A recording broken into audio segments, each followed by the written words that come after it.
ben, fin de la deuxième journée au Partouche Poker Tour. On a terminé un peu plus tôt que prévu parce qu'il y a eu assez d'éliminations en fait. On est tombé à environ 125 joueurs. Donc on avait prévu de jouer 6 niveaux de 2 heures. Finalement on en a joué de 4. Et je suis là avec deux de nos derniers représentants Winamax en course, David Iquitaille et notre ami Joël Benzinou. Alors les gars, comment ça s'est passé pour vous? Je vais commencer avec Joël. Ben, un peu le yo-yo aujourd'hui. J'ai commencé avec 35 000, je suis monté jusqu'à 100 000. Redescendu à 55 000 et là sur le dernier niveau je prends quelques coups, j'ai pris un coup pré-flop, all-in pré-flop, 2 rois contre As-Valet, ça a tenu. Voilà, je finis la journée avec 82 000, moyenne à 120, je suis content. Et t'as joué à plusieurs tables je pense et il y a eu beaucoup de joueurs intéressants contre qui t'as fait face, tu peux nous en parler un petit peu? À la dernière table en tout cas il y a Mike Matuso qui est venu t'asseoir. Il y avait le gagnant de l'EPT Kiev. Ouais, Maxime Likov, tu m'as dit du bien de lui. Et on l'a vu jouer il y a 2 semaines quand il a gagné le tournoi. C'est vrai qu'il était assez impressionnant. Super impressionnant à table, il relance tous les coups, il a peur de rien, il flotte tous les flops. Il a fait des coups assez impressionnants. D'ailleurs, il doit finir la journée à quelque chose comme 200 000.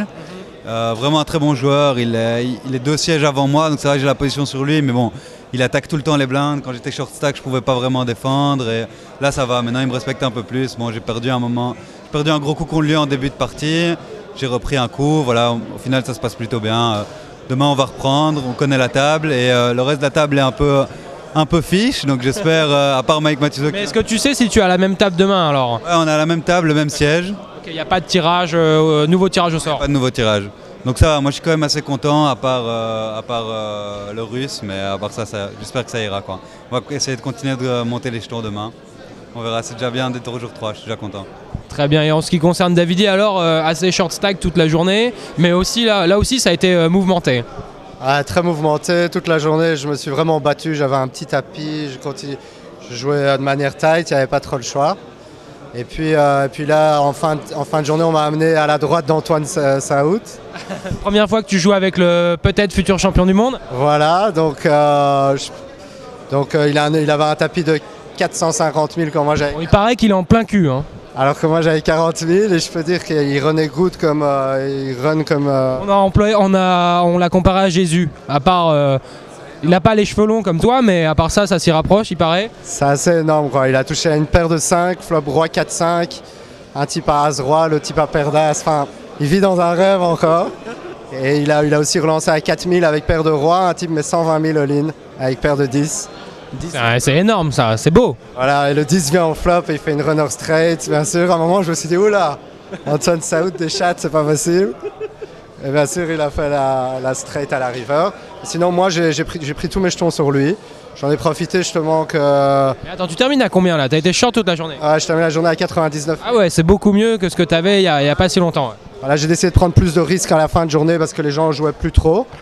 Et donc, j'ai fait des coups assez sick justement contre Antoine Saout. D'abord, je relance roi-dame de trèfle sa blind en bataille de blind. Il me call. Flop vient 9-2-3, check-check. Turn vient l'as de trèfle, donc j'ai un tirage couleur maintenant. Je check, il bet fort, je call. Et à la river vient le roi. Donc je fais une paire de rois, je check. Et il mise 14 000. Et si je perds le coup, il me reste 4 000 en jetons. Et il est en plein arrachage, parce que tu as payé et c'est passé. Il a direct mucké ses cartes. Il a direct mucké? T'as montré ta main? J'ai montré mon roi-dame qui a suffi. Et puis là, tout à la fin, là, les caméras sont venues. J'ai failli perdre mon cœur tellement que j'ai eu peur. Qu'est-ce qui s'est passé? J'ai relancé 3 et 7 de cœur au bouton. Il m'a tribet du small blind. Et avant de le relancer direct, j'ai relancé. Je me suis dit, oh mais merde, il va me tribet. Ça bah alors tu fais tapis donc? Voilà, mais j'ai un peu trop pour faire tapis. J'étais déjà monté à 60 000, donc j'ai décidé de call. En fait, le flop... En position quand même, bon. En fait, le flop est venu 3-5-8 et il a continuation bet à 16 000. Et là, tu as push parce que j'ai dit souvent tu es devant avec juste la petite paire. J'ai shove à 45 000. Il s'est tenu la tête pendant 1 heure. J'ai cru que j'allais crever.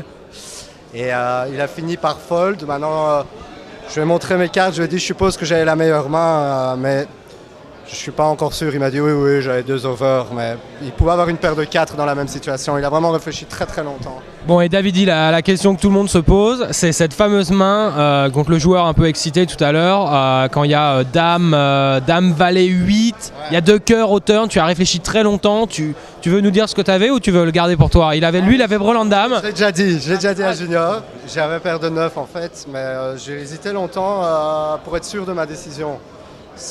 Avec du recul, ça paraît un fold facile. Et sur le moment même, dans sa range, il pouvait avoir As roi de cœur ou As 10 de cœur, c'est la raison pour laquelle. Parce que nous, on s'est tous dit en regardant la main, un mec qui est autant excité, il est tout le temps max, quoi. C'est impossible autrement. Tout dans la réaction qu'il a eue, mais c'était assez polarisé. Donc soit il avait brelan dame, soit brelan valet, soit il avait ça ou rien en fait. C'est ça que je me suis dit au final, c'était sûr qu'il avait ça. Ouais. Il était encore à ta table à la fin, non? Mais c'est lui qui a mis 120 000 all-in.